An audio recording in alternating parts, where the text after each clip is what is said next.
pharisiens amenaient une femme surprise en adultère et la plaçant au milieu du peuple, il dit à Jésus, Maître, cette femme a été surprise en flagrant délit d'adultère. Moïse, dans la loi, nous a ordonné de lapider de telles femmes. Toi donc, que dis-tu? Il disait cela pour l'éprouver, afin de pouvoir l'accuser. Mais Jésus, s'étant baissé, écrivait avec le doigt sur la terre. Comme il continuait à l'interroger, il se leva et leur dit, que celui de vous qui est sans péché jette le premier la pierre contre elle. Et s'étant de nouveau baissé, il écrivait sur la terre. Quand il entendit cela, accusé par la conscience, il se retirait un à un, depuis les plus âgés jusqu'au dernier. Et Jésus resta seul avec la femme qui était là au milieu. Alors, s'étant relevé et ne voyant plus que la femme, Jésus lui dit, femme, où sont ceux qui t'accusaient? Personne n'était-il condamné? Elle répondit, non Seigneur. Et Jésus lui dit, je ne te condamne pas non plus. Va et ne pêche plus. Amen. Amen. Amen. Que le nom du Seigneur soit béni. Et ce soir nous allons parler de la femme adultère. La femme adultère. Dans cette histoire de Jean chapitre 8 à partir du verset 1, la Bible nous dit que il est arrivé un jour que les pharisiens sont ennemis de Dieu. Ennemis de Dieu. Ils pensent adorer Dieu, mais ils haïssent Dieu. Et ces pharisiens, ils n'aiment pas la tête de Jésus. Ils n'aiment pas Jésus. Ils sont jaloux du Seigneur à cause de sa cote de popularité. Parce que là où il arrive, quand il enseigne, quand il prêche, les gens sont convaincus. Et les gens croient en lui, qu'il est le Messie. Mais la peur s'empare parce que si tu acceptes, tu déclares ouvertement que tu es de Jésus, alors on te chasse de la synagogue.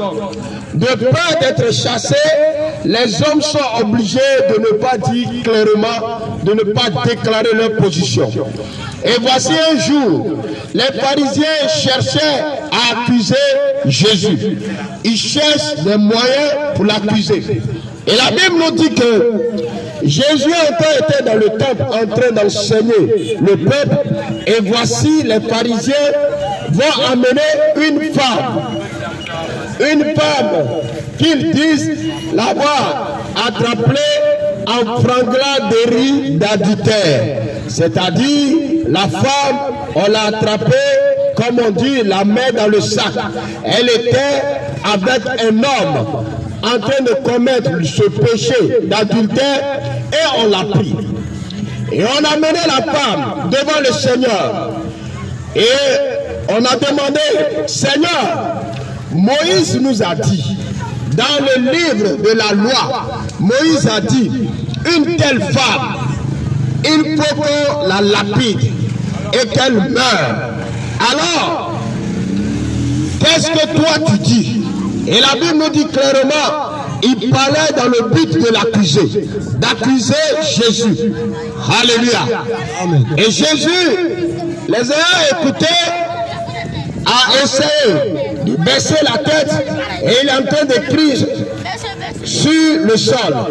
Il continuait à l'interroger. Et alors, Jésus va leur poser une question. Et cette question va les amener à se retirer du plus grand, du plus âgé, du plus vieux jusqu'au dernier. Alléluia.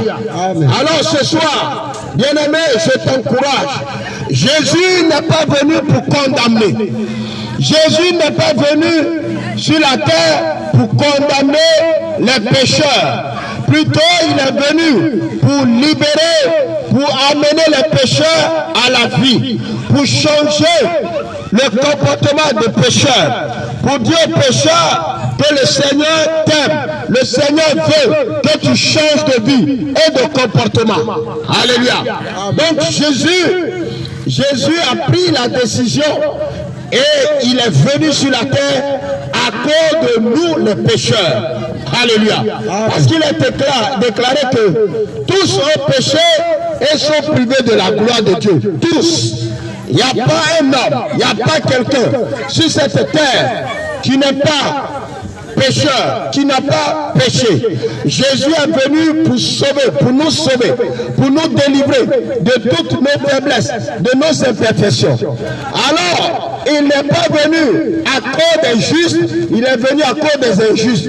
Il n'est pas venu à cause des saints, il est venu à cause des malades. Mais les pharisiens, ils avaient un comportement.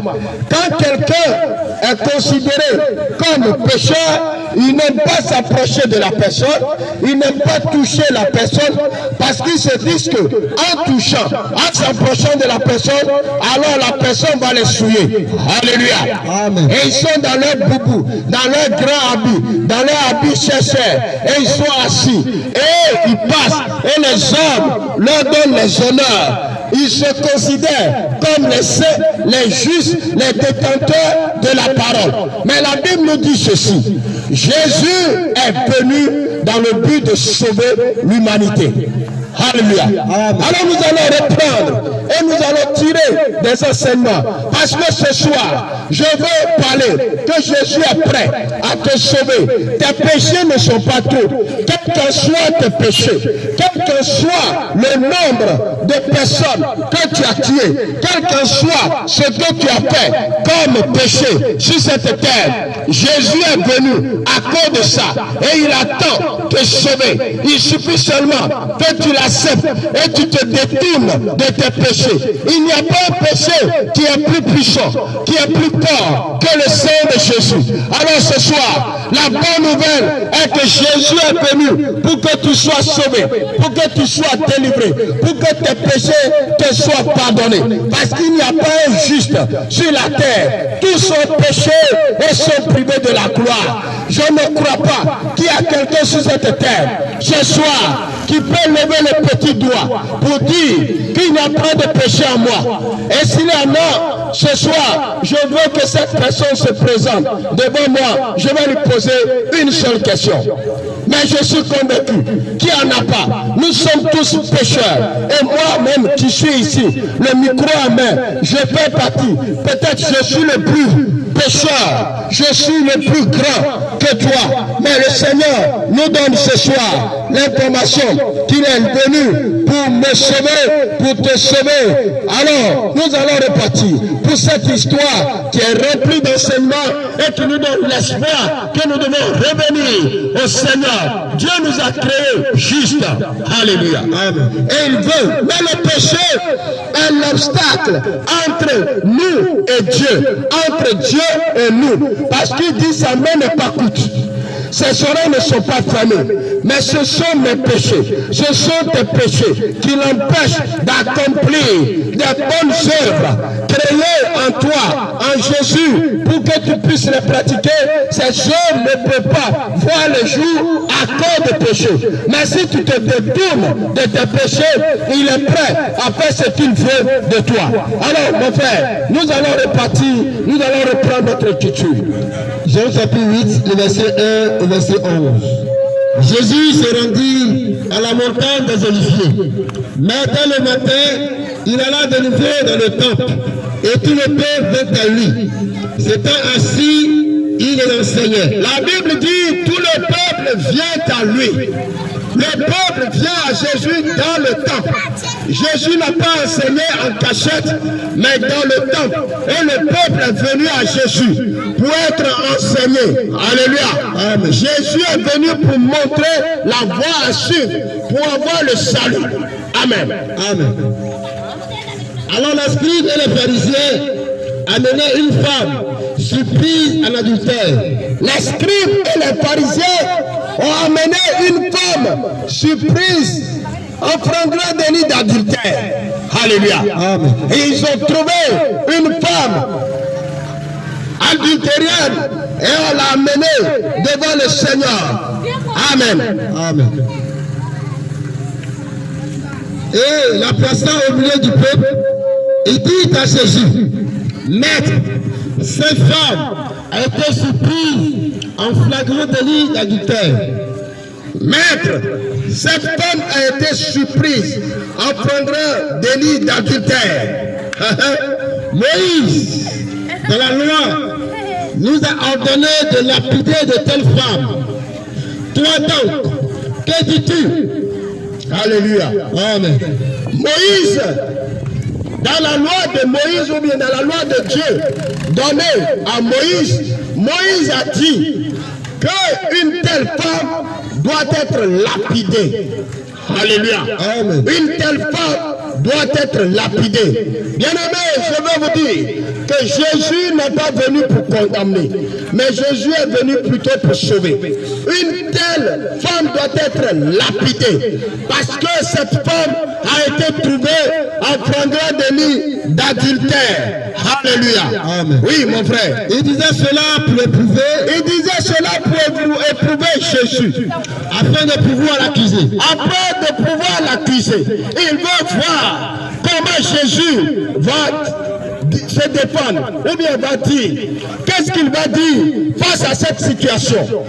Amen. Amen. Parce qu'il parle dans le but de l'accuser. Il cherche une accusation. On a envoyé, il est bien écrit dans le livre de Lévitique. Il est bien noté. Quand on trouve une femme qui est en flagrant délit d'adultère, il faut que la femme soit tuée. Il faut que la femme soit lapidée. Donc, en Israël, il ne doit pas avoir des femmes comme ça. La loi de Lévitique a déjà annoncé. Donc, si on trouve une telle femme, il faut qu'elle meure. Et c'est la loi qui était avec eux. Alléluia. Amen. Et la Bible nous dit ceci que ils ont emmené Jésus. Ils ont emmené à Jésus cette femme. Et dans le but de l'accuser, ils ont posé la question. La Bible, la loi de Moïse nous dit, nous donne le OK de tuer une telle femme. Qu'est-ce que toi tu dis? Qu'est-ce que tu annonces? Quel est ton point de vue sur cette loi? Alléluia. Amen. Si Jésus dit, non, ne le tuez pas, ne tuez pas cette dame, laissez-la tranquille, alors les hommes diront que Jésus est en train de violer la loi, parce qu'il est écrit dans la Bible, dans la loi, que la femme, une telle femme doit être tuée. Alléluia. Amen. Mais si Jésus dit aussi, oui, tuez cette dame, ils vont trouver encore, parce que c'est un piège, ils vont trouver encore pour dire, vous voyez, il sait que, il croit que nous avons la loi, c'est nous qui avons la loi, donc il n'est pas le Messie. Alors, si Jésus dit l'autre, ils ont quelque chose à dire. S'il va dire ceci, ils ont quelque chose à dire. Alléluia. Amen. Alors, la Bible nous dit que Jésus a adopté un comportement très sage.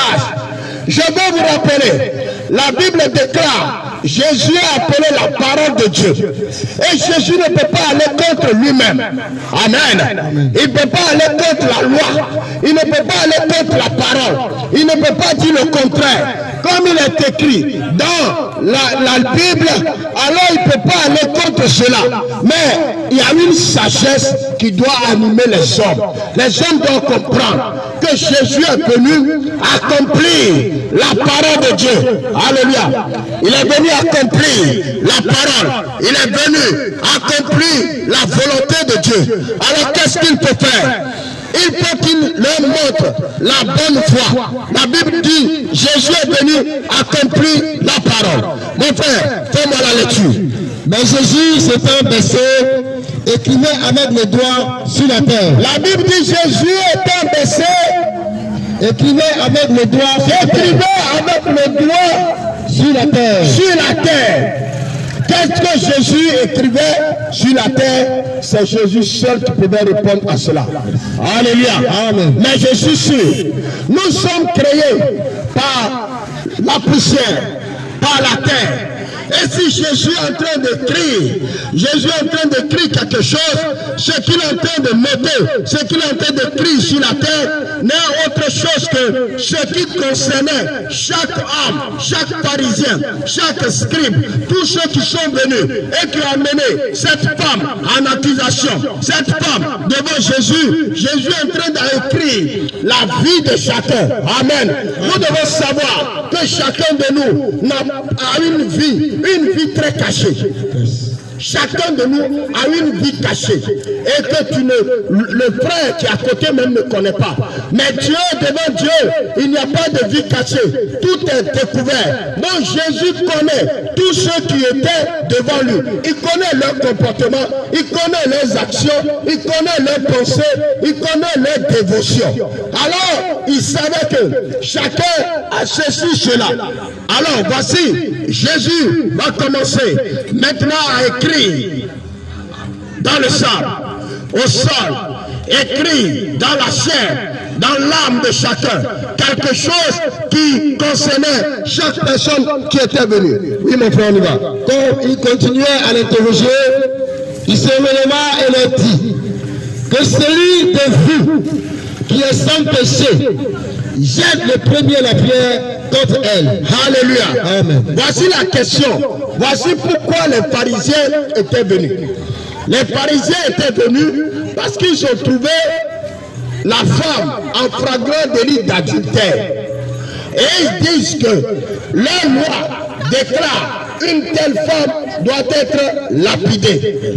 Alléluia. Amen. Maintenant, toi, Jésus, qu'en penses-tu concernant cette loi de Moïse? Parce que les Juifs sont attachés à Moïse.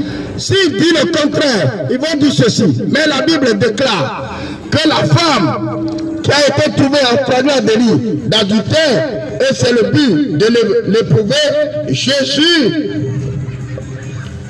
comme il continuait à l'interroger, il se releva et leur dit que celui de vous qui est sans péché jette la pierre contre elle. Jette le premier la pierre contre elle. Celui qui est sans péché.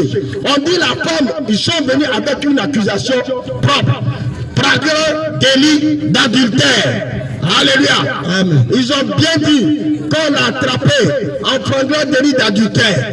Jésus, lui, va leur répondre. Regardez la sagesse par laquelle Jésus a usé pour pouvoir déciencer, déconnecter tous ces pharisiens et ces scribes.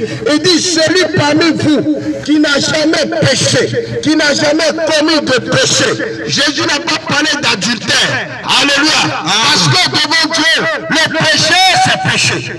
Petit péché, grand péché, tout est péché. Il dit que celui qui n'a jamais commis de péché, que celui-là vient lui jeter le premier la pierre. Viens lui jeter le premier la pierre. Alléluia. Amen. Amen. Amen. Il n'est pas allé sur la base d'adultère seulement. Parce que l'adultère n'est pas seulement le péché. Amen. Amen. L'adultère n'est pas seulement le péché, mais celui qui n'a jamais péché. Alors, qu'est-ce qui s'est passé? Quand Jésus a annoncé cela, la Bible dit qu'il s'est rabaissé et il a continué à écrire. Les pharisiens qui étaient venus, les pharisiens qui étaient là, chacun a commencé à se sentir coupable. Alléluia. Chacun des pharisiens a commencé à se sentir coupable. Parce que si moi je n'ai pas commis l'adultère, mais j'ai volé hier. Moi si je n'ai pas commis l'adultère, mais j'ai commis la corruption. Comme moi je n'ai pas commis tel acte, alors le fait que Jésus a écrit, il est en train de révéler réveiller dans la conscience de chacun ses faiblesses, ses péchés, ses imperfections. Alléluia. Ce soir, quelqu'un peut être quelque part en train de m'écouter et il va me dire que moi, ça concerne une femme adultère. Mais je vais te dire, ce n'est pas une femme adultère seulement. Ça concerne un voleur, ça concerne un menteur, ça concerne quiconque. Parce que le péché, c'est péché. Quand on va arriver, on va demander qui a une fois commis de péché, on ne demandera pas un péché d'adultère, un péché de vol, de fornication. Qui a une fois commis le péché? Parce que la Bible dit dans le livre de Genèse, il appelle tout péché le péché. Il ne dit pas les péchés. Amen. Amen. Alors, Jésus va nous poser la question. Et la question qui va être posée à tout être humain un jour est de savoir, est de comprendre que si tu n'as jamais péché, alors viens te justifier devant le Seigneur. La Bible déclare que, oui, on y va mon frère. Et c'est un de nouveaux versets, il écrivait sur la terre. Quand ils entendirent cela, accusés par la conscience. Accusés par la conscience. Ce soir, je veux que tu disposes ton esprit, dispose ta conscience, parce qu'il y a quelque chose qui nous accuse. Il n'y a pas un homme, quand il a péché, il ne sait pas qu'il a péché. Alléluia. Amen. Tu ne peux pas te justifier dans ton péché ou bien dans tes péchés. Alléluia. Un homme qui a une fois commis adultère, couché avec une autre femme, bien-aimé, tu es déjà pécheur devant le Seigneur. Yes.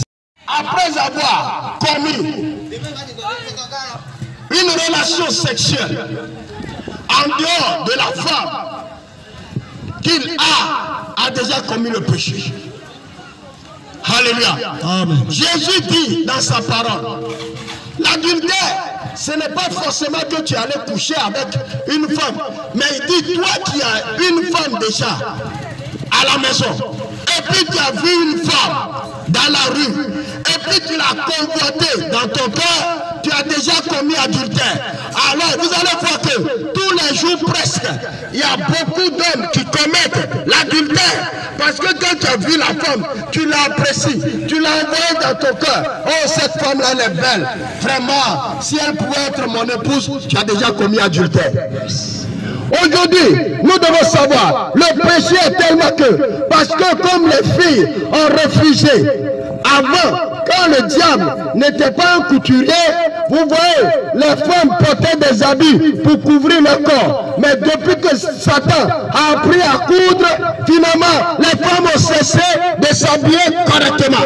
Et comme ils ne veulent pas s'habiller correctement, les hommes tombent dans le péché tous les jours. Aujourd'hui, si on veut appeler les adultériens, les femmes, les hommes qui ont commis adultère, ils sont nombreux. Mon frère, certainement tu es dedans. Je suis dedans. Parce que tu as vu une fille qui a porté une robe moulante et ses fesses sont en train de bouger dedans. Alors tu as pris pour aller dans ton cœur. Jésus dit, si tu l'as convoité dans ton cœur, déjà, tu es un adultère. Alléluia. Amen. Qui peut se sauver de cette situation? Personne. Personne. Mais la Bible nous dit, la Bible te dit, Jésus est venu pour répondre à ce problème. Alléluia. C'est à cause de ça que Jésus est venu. C'est à cause de cette situation. Et ce soir, cette femme accusée d'adultère, oui, elle ne refuse pas, elle ne peut rien faire. On l'a attrapée, ils sont plus forts qu'elle. On l'a frappée, on l'a chicotée. Mais la Bible nous dit clairement, Jésus a dit que celui qui n'a jamais péché puisse le frapper, le premier. Alléluia. Et si l'adultère est un péché, le vol est un péché, le mensonge est un péché. Quel péché tu as fait? Je veux que tu ouvres ta conscience pour comprendre que quand on prêche la parole, ce n'est pas pour d'autres et ce n'est pas pour toi, c'est pour nous tous. Il faut te reconnaître et il faut changer de vie. Le changement, c'est ça qui nous amène à la victoire. Mais si tu penses que ça on a parlé, c'est pour le voisin, c'est pour la voisine, tu vas mourir dans tes péchés. Oui, il dit quoi? Il faut reprendre le passage là pour moi. Verset 9. Quand ils entendirent cela, accusés par la conscience. Accusés par la conscience. Est-ce que ta conscience t'accuse? Il y a les gens, leur conscience ne les accuse pas. Parce qu'ils se disent que on nous a dit, nous avons le droit de prendre 2 femmes, de prendre 3 femmes. Dieu n'a pas donné le droit à un homme de prendre autant de femmes. Alléluia. Un homme, une femme. Pas 2. Dans le jardin d'Éden, Dieu avait créé Adam et Dieu a créé Ève.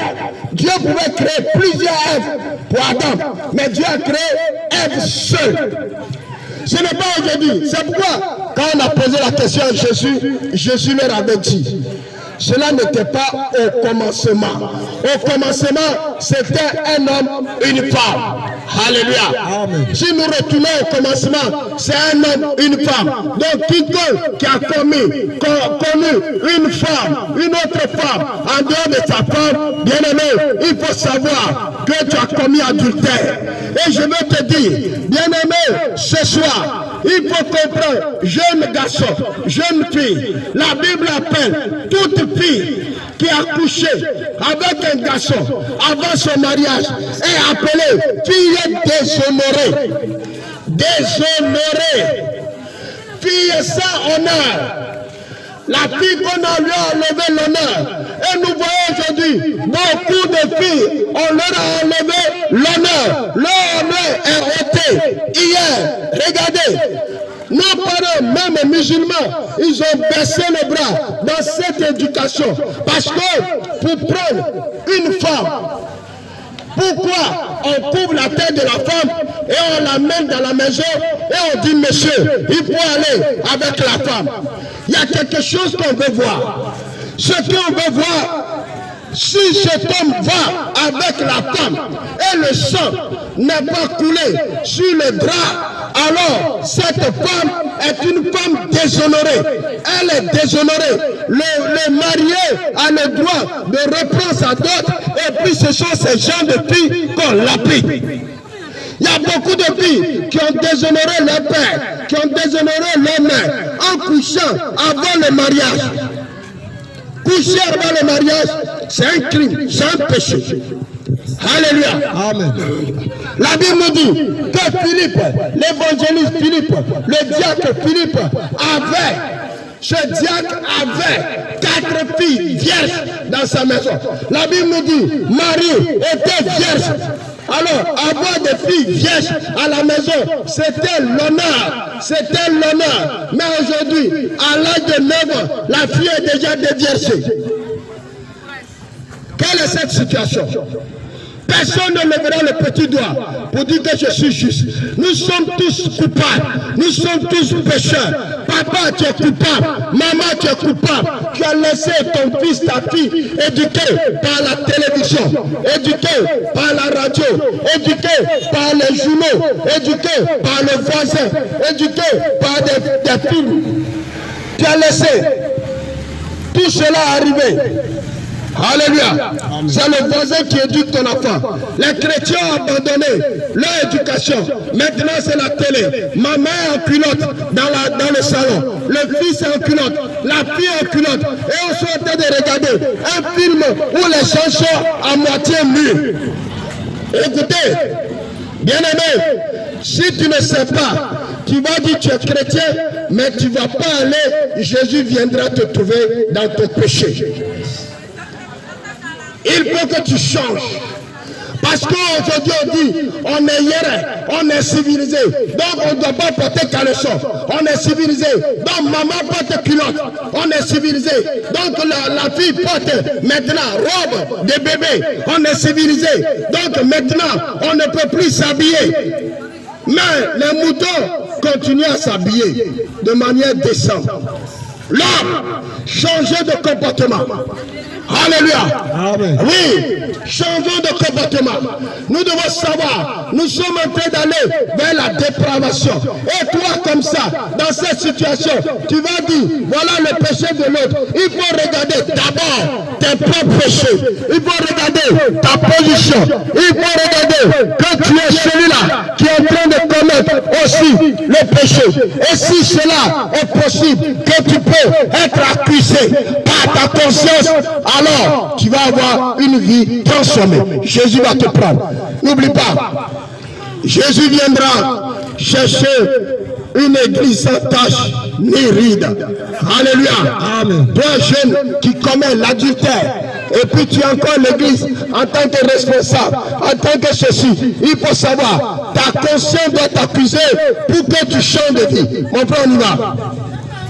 Il se retira un à un, depuis les plus âgés jusqu'au dernier. La Bible déclare que quand Jésus a parlé, que celui parmi vous qui n'a jamais péché lance le premier la pierre, ils se sont retirés du vieux pharisien jusqu'au dernier. Alléluia. Amen. Pourquoi ils se sont retirés? Parce que leur conscience les avait accusés. Est-ce que ta conscience est vivante? Est-ce que ta conscience est vivante? Bien-aimé, est-ce que tu es conscient de ce que tu fais, du comportement que tu adoptes? Quand tu couches avec le voisin, quand tu couches avec la voisine, quand tu couches avec la femme de l'autre, quand tu voles, quand tu commets la corruption, est-ce que tu es conscient? Est-ce que tu es conscient de ta position? Tu dois savoir, Jésus ne viendra pas prendre les impudiques, il ne viendra pas prendre les voleurs, il ne viendra pas prendre les menteurs, il ne viendra pas prendre les outrageux, mais il viendra chercher ceux qui sont accusés par leur conscience, qui confessent leurs péchés et qui se détournent. Laisse-moi te dire, ce qu'on enseigne aujourd'hui, la grâce, parce que nous sommes dans la grâce. Alors Jésus est déjà mort. Même si tu commets le péché, alors pas de problème. Laisse-moi te dire, si c'est cela est l'adoration, la mort de Jésus est zéro. Alléluia. Amen. Parce que Jésus est mort à cause du péché. Mais si aujourd'hui on doit annuler cela, en disant que nous sommes au temps de la grâce, il faut savoir que la grâce même accomplit la loi. On y va, mon frère. Et Jésus resta seul avec la femme. La Bible dit Jésus est resté seul avec la femme. Jésus est resté seul. Aujourd'hui, nous sommes nombreux. Tu es avec un ami, tu es avec une soeur. Vous êtes en train de m'écouter. Mais il faut savoir, la Bible dit Jésus est resté seul avec la femme.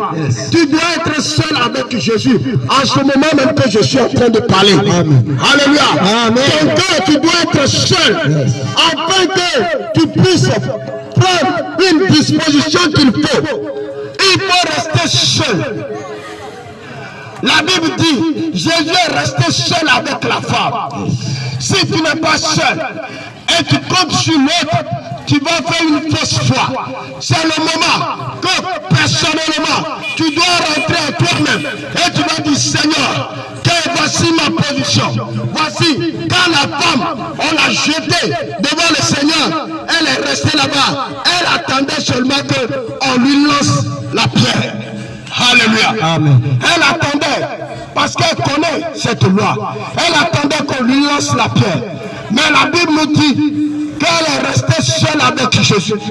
Il faut être seul avec Jésus. Sois seul ce soir dans ta pensée. Nous n'allons pas nous présenter en grand nombre, mais chacun va aller devant le Seigneur seul. Si tu te justifies, bien aimé, ce jour-là, ce sera trop tard. Ce sera trop tard. La vie que tu mènes, quand tu es avec les amis, tu as la joie dans le cœur. Mais c'est quand tu rentres seul, quand la réalité se présente à toi. La réalité est devant toi. Et c'est ça que tu commences à comprendre. La douleur que tu as. Oui, toutes tes faiblesses, toute l'imperfection qui est dans ta vie. Et tu commences à pleurer, à gémir. Mais quand tu es avec les amis, c'est toi qui se joue au sage, au beau, ainsi de suite. Bien-aimés, frères et sœurs, dans le Seigneur. Écoute-moi bien. La Bible déclare, cette femme est restée seule avec Jésus. Jésus est resté seul avec cette femme.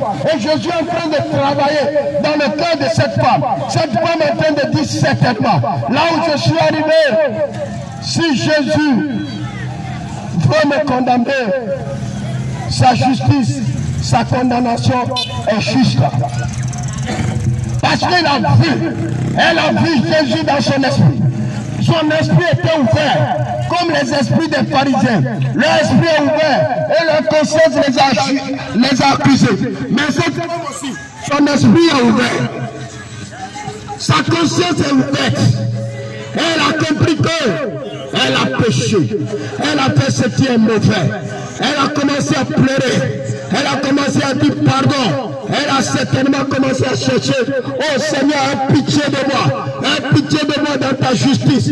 Oui, c'est dans ça que quelque chose va se passer. La Bible dit quoi? Et Jésus resta seul avec la femme qui était là au milieu. Alors s'étant relevé et ne voyant plus que la femme, Jésus lui dit, femme, où sont ceux qui t'accusaient? Alléluia. Personne ne t'a-t-il condamné? Elle répondit, non Seigneur. Et Jésus lui dit, je ne te condamne pas. Amen. Amen. Jésus n'est pas venu pour condamner. Yes. Jésus a demandé, mais ceux qui t'accusaient, où sont-ils? Yes. Ceux qui t'accusaient, où sont-ils? Alléluia. Amen. Chacun a reçu pour son compte. Le voleur a vu pour lui, il s'est retourné. Il a vu que je ne suis pas mieux que cette femme. Et je suis sûr que cette femme a reconnu d'autres personnes dans ce travail-là. Il y a des gens qui sont venus chez cette femme, qui étaient parmi ces hommes. Alléluia. Nous savons que quand on attrape un voleur, les autres voleurs viennent, ils sont là comme eux, ils sont juste. Comme ils ne sont pas attrapés, alors ils jouent comme si ils sont sains. C'est ce qui se passe. Quand tu as volé et on a attrapé un autre voleur là-bas, comme ce n'est pas tombé sur toi, toi tu es qui? Tu es comme un saint. Donc ce jour-là, la Bible déclare que cette femme a dit, ils sont tous partis. Personne ne m'a accusé. Alléluia. Personne. Pourquoi? Parce que eux tous sont tous des pécheurs. Les pécheurs qui amènent les autres en condamnation. Bien-aimés, dans ce monde, dans cette vie, si nous pouvons comprendre que chacun de nous a péché quelque part, nous n'allons pas rendre justice. Nous n'allons pas condamner les frères. Nous n'allons pas amener. Parce que dans cette situation, chacun de nous est coupable. Tu es coupable. Seul Dieu est juste. Alléluia. Amen. Il n'y a pas quelqu'un en Côte d'Ivoire qui n'est pas coupable dans la situation de la Côte d'Ivoire. Du côté des rebelles et du côté des non-rebelles, tout le monde est rebelle. Parce qu'à quelque part, chacun a commis crime, chacun a commis une erreur, a fait un péché. Si on peut rentrer en soi-même et regarder sa position, personne ne peut accuser son frère. Alléluia. Mais ce soir, je vais te dire, il faut regarder ta position, il faut réfléchir à ta vie, il faut regarder qui tu es avant d'ouvrir la bouche, parce que nous sommes tous des pécheurs et nous sommes tous privés de la gloire. Tu es privé de la gloire, tu as commis le péché, tu as fait ce qui est mal aux yeux de Dieu. Et le Seigneur dit, je ne te condamne pas, comme il a dit à cette femme. Moi aussi, je ne te condamne pas. Parce qu'il n'est pas venu pour condamner. Le temps viendra qu'il va prononcer son jugement. Mais pour l'heure, nous sommes au temps de la grâce. Et le Seigneur appelle tout le monde à la repentance. Et il appelle tout le monde à la repentance. Quel que soit tes péchés, tu as fait un avortement. Le Seigneur t'appelle à la repentance. Réponds-toi de tes actions. Réponds-toi de ta position. Réponds-toi de tes péchés. Afin que les jours à venir soient à ta faveur. Jésus dit à la femme, moi non plus, je ne te condamne pas. Alléluia. Si les pharisiens qui se disent les juges de la terre, les hommes forts, les pieux, leur conscience les a accusés, alors comment se fait-il que Jésus va l'accuser? Oui, mon frère. Non, Seigneur. Et Jésus lui dit, je ne te connais pas non plus. Va et ne pêche plus. Jésus dit, va et ne pêche plus. Alléluia. Amen. Jésus dit à cette dame, va et ne pêche plus. Va et ne pêche plus. Ce soir, Jésus te dit, mon frère, que ta conscience soit ouverte. Va et ne pêche plus. Mais Jésus attend un jour pour condamner. Le jour viendra. Mais nous ne sommes pas encore à ce jour. Et quand il reviendra et tu ne seras pas enlevé, alors c'est là tu vas graisser les dents. Mais alors, Jésus attend que tu vas changer de vie. Il dit, va et ne pêche pas. Parce que le péché est le problème de l'humanité. Péché est le problème. Le péché, c'est le péché qui nous détruit. C'est ton péché qui te détruit. C'est mon péché qui me détruit. Si je peux faire un peu attention pour comprendre qu'est-ce qu'on appelle péché, quelle vie je mène, bien aimé, le changement est possible. Alléluia. Amen. Jésus dit à la femme, va et ne pêche plus. Je ne te condamne pas. Le Seigneur attend encore que toi, mon frère, toi, ma soeur, tu puisses venir à lui.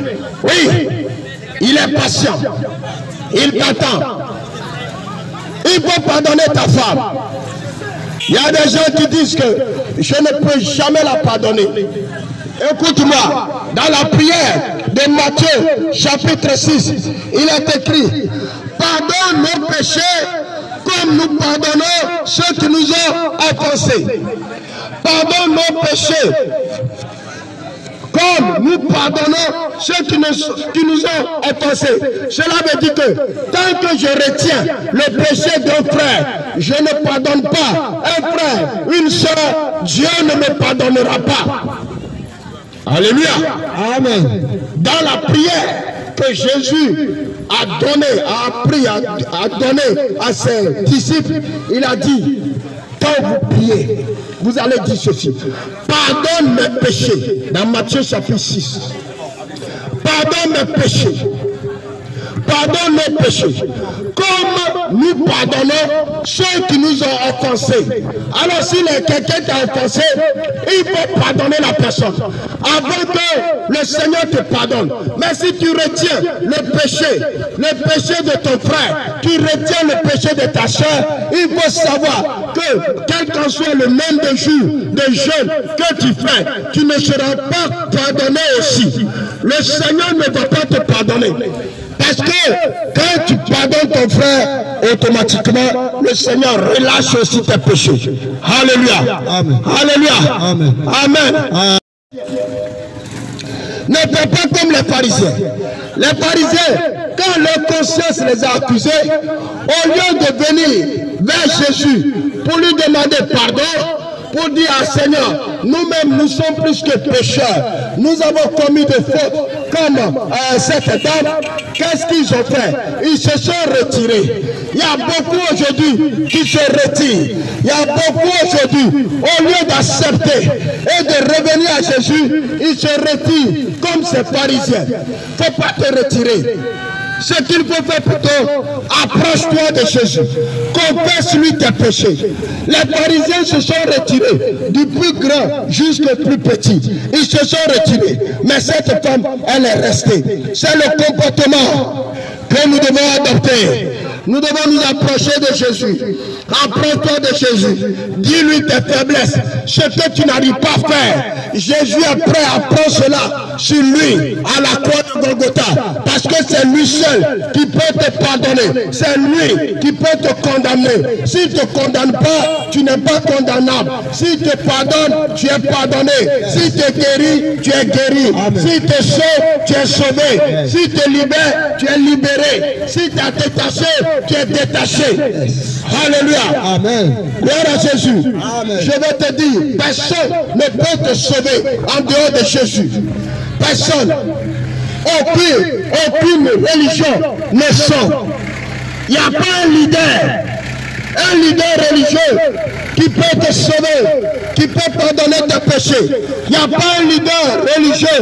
Je te dis, mon frère, aucun leader religieux, aucun prophète, aucun pasteur, aucun bishop ne peut pas te pardonner. Mais c'est Jésus qui est mort pour toi à la croix de Golgotha. C'est lui seul qui peut te pardonner. C'est lui qui peut te donner la vie. C'est lui seul qui peut te justifier. Il n'y a pas autre Dieu en dehors de Jésus. Yes. Alléluia. Amen. Il n'y a pas une religion. Jésus est le seul. C'est dans cette religion seulement que le pécheur est acquitté sans payer un prix. Parce qu'il n'y a pas un prix qu'on peut donner pour être libéré, pour sortir. Le seul prix qu'on a besoin, c'est le sang d'un homme innocent. Mais qui est innocent? Nous sommes tous des pécheurs, privés de la gloire de Dieu. Qui peut mourir pour qui? Il peut Dieu lui-même pour se donner, pour mourir. C'est pourquoi il est décrit dans 2 Corinthiens, chapitre 5, verset 19. Dieu est en Christ, réconciliant le monde avec lui-même. Alléluia. Dans le livre d'Éphésiens, il est écrit, il y a un seul Dieu, il y a un seul Seigneur, il y a un seul corps, il y a un seul esprit. Le seul esprit dans le seul corps pour la réconciliation. Jésus est le Dieu véritable, le créateur de la terre et des cieux. Il n'y a pas de Trinité. Trinité n'est pas biblique. Mais Jésus est mort pour toi. Je te dis, Jésus est mort pour toi. Il ne faut pas reculer comme les pharisiens, mais approche-toi de lui. Et il s'approchera de toi. Il va te donner la liberté. Il ne te condamne pas jusqu'au jour où tu vas mourir. Il ne te condamne pas jusqu'au jour où il va venir. Alors, tu as encore le temps de te repentir. Alléluia. Tu as encore le temps de se repentir, de revenir à lui. Jeune frère, jeune soeur, tu as encore le temps. Jésus te donne encore le temps. C'est ce temps-là qu'on a dit dans Actes chapitre 17, verset 30. Le temps d'ignorance. Dieu, sans tenir compte de ton temps d'ignorance, appelle tous à la repentance, à tourner les deux au péché. Le péché est sucré, mais ses conséquences sont très amères. Laisse-moi te dire, quand tu voles femme, c'est très intéressant. Quand tu voles femme, c'est très intéressant. Quand tu es marié, tu as femme maintenant dans la maison, c'est là que tu vas voir la vérité. Alléluia. Amen. Mais il faut cesser de voler. Parce que ce n'est pas bon. Ce n'est pas juste. Jésus dit, moi aussi, je ne te condamne pas. Mais va et ne pêche point. Laissez-moi vous dire ceci. Quand on dit quelqu'un a commis adultère, quand on a attrapé la femme, on dit la femme a commis adultère. Est-ce qu'une seule personne peut commettre adultère? Non. Pour parler d'adultère, il faut deux personnes. Il faut un garçon et il faut une femme. Mais on a amené la femme. Mais où est le garçon? Le garçon où? Certainement le garçon c'est un pharisien. Alléluia. Ouais. Très souvent, nous les hommes on pense que nous avons le droit de prendre deux femmes. C'est faux. Tu n'as pas le droit. Nous n'avons pas le droit. La femme n'a pas le droit de prendre deux garçons. C'est ainsi. L'homme aussi n'a pas le droit de prendre deux femmes. Et quiconque qui prend deux femmes, comment on appelle ça? On appelle ça adultère. Adultère. Adultère. Tu couches avec une autre femme, tu commets l'adultère. Tu couches avec un autre, tu commets l'adultère. Toi, petite fille, tu dois rester jusqu'à ton mariage. Si on a couché avec toi avant ton mariage, on dit tu es déshonoré. La Bible ne parle pas de violon, bien. La Bible parle de déshonneur. Tu deviens un déshonneur dans la maison de ton père. Déshonneur. Quelque chose qui n'a pas d'honneur. Tu as couché avec combien de femmes? Tu as couché avec combien de garçons?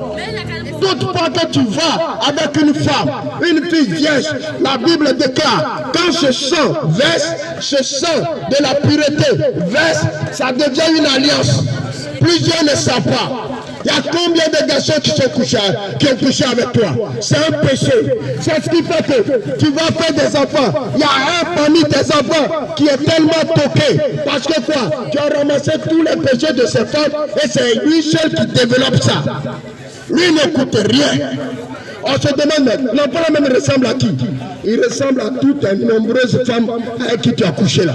C'est le résumé que tu as. Nous devons changer de comportement. Jésus ne t'accuse pas. Il attend encore les deux mains écartées. Je t'attends. Il dit, viens à lui. Ce soir, fais comme cette femme. Il ne faut pas faire comme les pharisiens. Il ne faut pas te réguler. Accepte Jésus. Approche-toi de Jésus. Accepte-le. Confesse tes péchés. Jésus est prêt à te pardonner. Quel que soit le péché. Alléluia. Amen. Je vous en prie. Notre génération, la génération dans laquelle nous sommes, c'est une génération de dépravés. Une génération de dépravés où on ne respecte rien. Est-ce que tu sais ce qu'on appelle péché? Ce n'est pas le vol seulement qui est péché. Ce n'est pas adultère seulement péché. On pêche même à penser. Alléluia. Amen. On pêche en pensée. Tu es assis, tu es assise et tu penses mal de ton frère, de ta soeur. Tu es en train de commettre le péché. Ta pensée est souillée. Ton esprit est souillé. Tu as envie ton frère. Tu as envie ta soeur. Tu es souillé.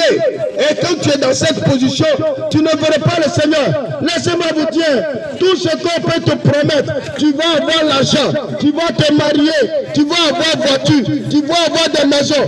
Tout ceci restera sur cette terre. Amen. Mais il y a une seule chose qui va avec toi, tes œuvres. Quand un avion plutôt, tombe, un avion s'écrase, la seule chose qu'on cherche, après avoir cherché les suivants, c'est la boîte noire. C'est la boîte noire. C'est la boîte noire de l'avion qu'on cherche.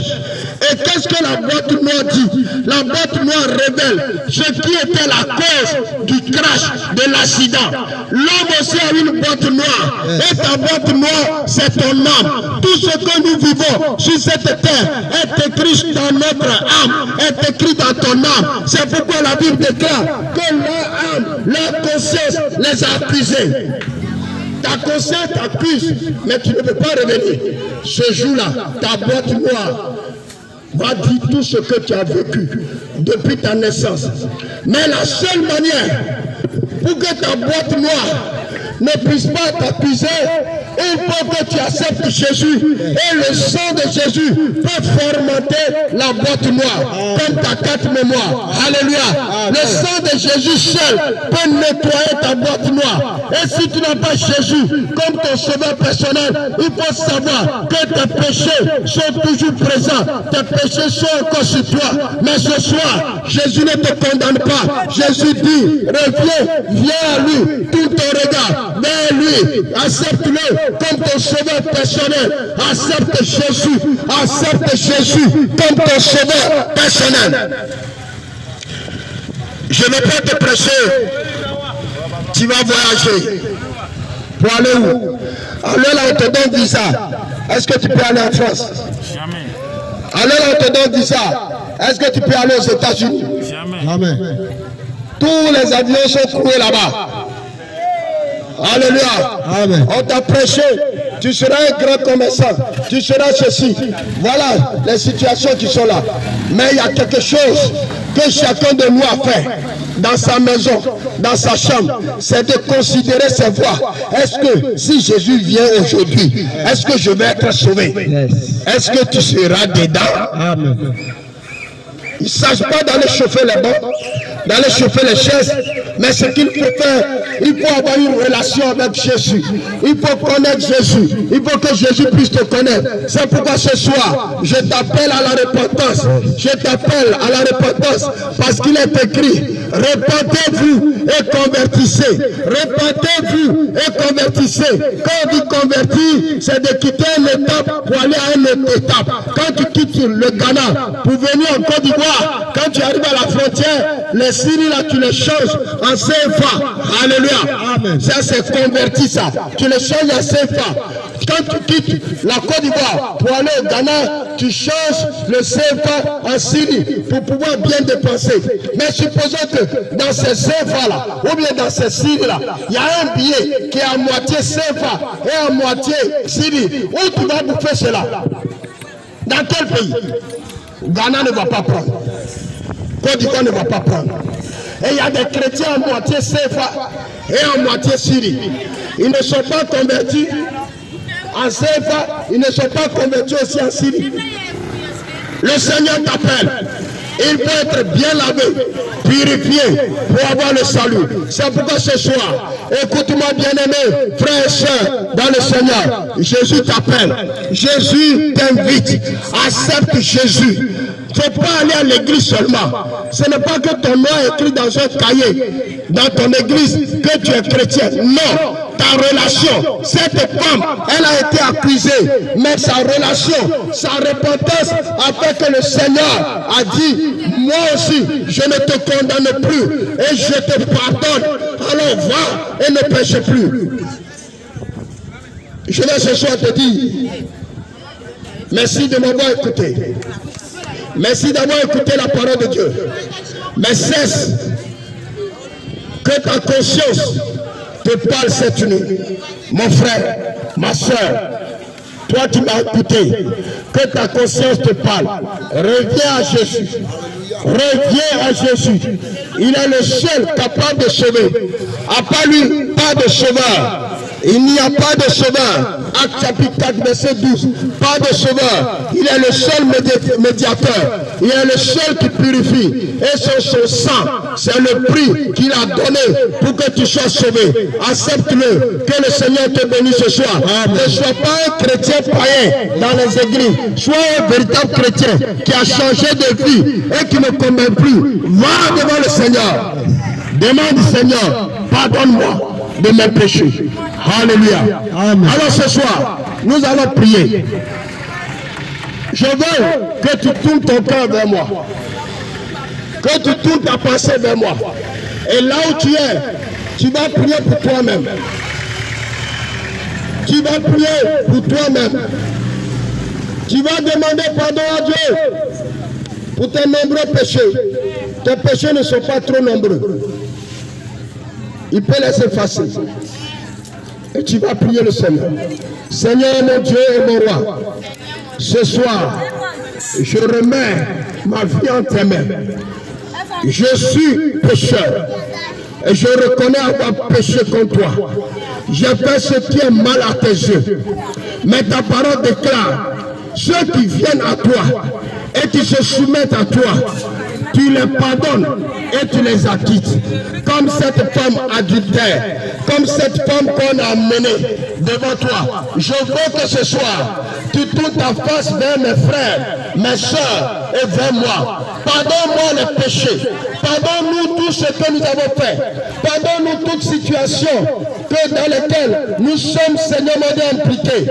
Pardonne-nous, Seigneur. Pardonne-nous, pardonne ce quartier, pardonne tous ceux qui sont ici, ceux qui ont écouté, que ta puissance, comme tu l'as fait dans le livre de Juges chapitre 2, que ta main, Seigneur, puisse s'étendre sur ce quartier, et que, Seigneur, ta repentance descende dans les cœurs, au lieu de se retirer, qu'ils viennent à toi, au lieu de tourner le dos à Jésus, à la vie, qu'ils tournent maintenant leur face vers toi, et qu'ils, Seigneur, mon Dieu, acceptent de marcher avec toi, parce qu'à qu'après toi, il n'y a pas de vie, il n'y a pas d'existence, il n'y a pas de choix. Je t'en supplie, Seigneur, regarde cet homme qui a accusé d'adultère, cette femme, ce jeune homme qui est déshonoré, cette jeune fille déshonorée, mais qui sont encore dans l'église, dans cette situation. Je veux que tu pardonnes, tu les pardonnes, et tu, Seigneur, me donnes les larmes par ton sang, le sang par la croix, ce soir, dans le nom de Jésus, afin que toute situation dans leur vie soit, Seigneur, me donne nettoyée. Jésus, révèle-toi, ouvre les yeux, ouvre les oreilles, ouvre le cœur, ouvre la pensée, donne la bonne disposition. Bénis cette génération, bénis les jeunes de Air France, bénis les hommes et les femmes, bénis les frères, et permets, Seigneur, que ta paix et ta faveur reposent sur la vie. Je te dis merci. Les prisons dans lesquelles ces hommes et ces femmes sont jetés, prison de la boisson, prison de l'adultère, prison de la cigarette, prison de la drogue, prison de toutes sortes d'impudités et de débauche. Seigneur mon Dieu, que ces prisons soient détruites au nom de Jésus. Que les liens qui sont à leurs mains, les liens qui sont à leur cou, les liens qui sont à leurs pieds soient rompus dans le nom de Jésus. Que la malédiction qui les accompagne nuit et jour soit ôtée dans le nom de Jésus. Ils ne sont pas appelés pour être les derniers, mais tu as dit, ils seront la tête. Tu as dit, ils seront premiers. Tu as dit, ils seront en haut. C'est pourquoi ce soir, que ta parole commence à œuvrer dans leur vie et que les malédictions, leur nom qui a été écrit ou appelé sous les bois verts, dans les grottes, dans les eaux, que leur nom soit effacé ce soir par ton sang dans le nom de Jésus. Merci pour tout ce que tu as fait. À toi la gloire, toi qui as créé les cieux et la terre, qui connais les limites et les bons de chaque homme. Souviens-toi de ce quartier, souviens-toi des hommes et souviens-toi de cette génération. Que ta paix, la grâce repose, que les hommes acceptent de marcher avec toi. Merci pour tout ce que tu as fait et c'est dans le nom puissant de Jésus j'ai prié. Amen, amen. Amen. Le Seigneur bénisse. Amen.